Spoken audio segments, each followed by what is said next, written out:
अल्लाह सभिनी जे बच्चन के कुरान जो हाफ़िज़ ऐं आलिम बणाए। मुबारक जे लाइक़ उहे अबो अमा जिन जा बच्चा अॼु हाफ़िज़ ऐं आलिम थिया। इंशाअल्लाह अल्लाह हिन दीनी इदारे खे ॾींहं क़यामत ताईं आबाद फरमाए, हिन जे आबाद करण वारनि खे बि रब साईं आबाद फरमाए। जवारियो ॻोठ ते रहमत मिठे मालिक वसाईया, जवारियो ॻोठ ते रहमत मिठे मालिक वसाईया। के आलिम थिया के हाफ़िज़ थिया, के आलिम थिया के हाफ़िज़ थिया, ख़ुशी दिलड़नि में आई आ। जवारियो ॻोठ ते रहमत मिठे मालिक वसाई आ। शबीर आबाद थियो आबाद, दिलड़ियूं शाद थियूं सारियूं, पढ़िया जेके दिलियूं तन जूं हा ज़िंदाबाद थियूं सारियूं। शबीर आबाद थियो आबाद, दिलड़ियूं शाद थियूं सारियूं, पढ़िया जेके दिलियूं तन जूं हा ज़िंदाबाद थियूं सारियूं। पढ़िया जेके दिलियूं तिन जूं हा ज़िंदाबाद थियूं सारियूं। मुबारक तिन खे आ जिन जिन, मुबारक तिन खे आ जिन जिन कई महिनत सजाई आ। जवारियो ॻोठ ते रहमत मिठे मालिक वसाई आ।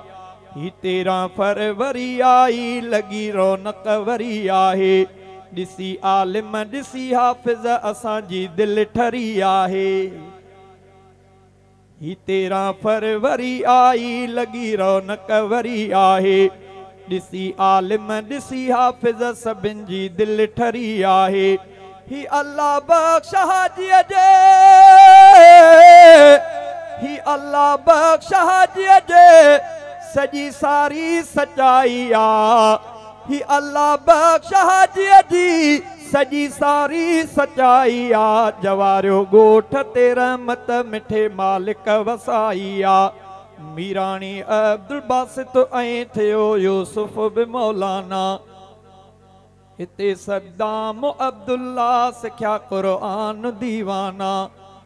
मीराणी अब्दुल बासित ऐं थियो यूसुफ बि मौलाना, हिते सद्दाम अब्दुल्ला सिखिया क़ुरान दीवाना। बणियो मंसूर बि हाफ़िज़, बणियो मंसूर बि हाफ़िज़, मीराणीअ सां भलाई आ। जवारियो ॻोठ ते रहमत मिठे मालिक वसाई आ। सिराज अहमद बि हाफ़िज़ थियो, मीराणी अब्दुल वाहिद बि, ऐं अल्लाह बख्श साहब जे आनी घर ते बि बरकत थी। सिराज अहमद बि हाफ़िज़ थियो, मीराणी अब्दुल वाहिद बि, ऐं अल्लाह बख्श साहब जे आनी घर ते बि बरकत थी। पढ़ियो अब्दुल सत्तार है, पढ़ियो अब्दुल सत्तार है, खुदा मेहनत अगाई आ। जवारियो ॻोठ ते रहमत मिठे मालिक वसाई आ। जवारियो ॻोठ ते रहमत मिठे मालिक वसाई आ। के आलिम थिया के हाफ़िज़ थिया, ख़ुशी दिलड़नि में आई आ। जवारियो ॻोठ ते रहमत मिठे मालिक वसाई आ। हिते उस्ताद ख़ादिम ऐं रफ़ीक अहमद मीराणी, मीराणी अब्दुल माजिद बि सादत आ इहा माणी। हिते उस्ताद ख़ादिम ऐं रफ़ीक अहमद अमीराणी, मीराणी अब्दुल माजिद बि सादत आ इहा माणी। कारी अब्दुल रहीम है, कारी अब्दुल रहीम है, ॾेखारी जंहिं वफ़ाई आ। जवारियो ॻोठ ते रहमत मिठे मौला वसाई आ। जवारियो ॻोठ ते रहमत मिठे मालिक वसाई आ। के आलिम थिया के हाफ़िज़ थिया, ख़ुशी दिलड़नि में आई आ। जवारियो ॻोठ ते रहमत मिठे मालिक वसाई आ। जवारियो ॻोठ ते रहमत मिठे मौला वसाई आ।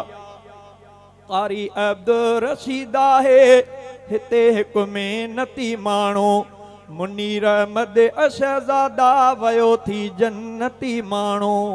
अल्लाह उनजे क़ब्र ते रहमत फरमाए।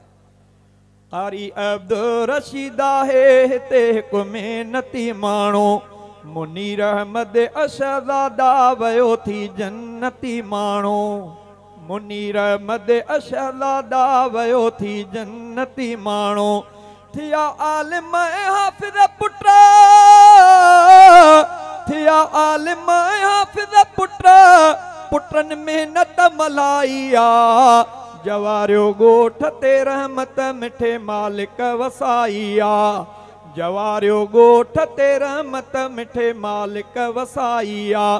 के आलिम थिया के हाफ़िज़ थिया ख़ुशी दिलड़ियुनि में आई आ, जवारियो ॻोठ ते रहमत मिठे मालिक वसाई आ, जवारियो ॻोठ ते रहमत मिठे मालिक वसाई आ।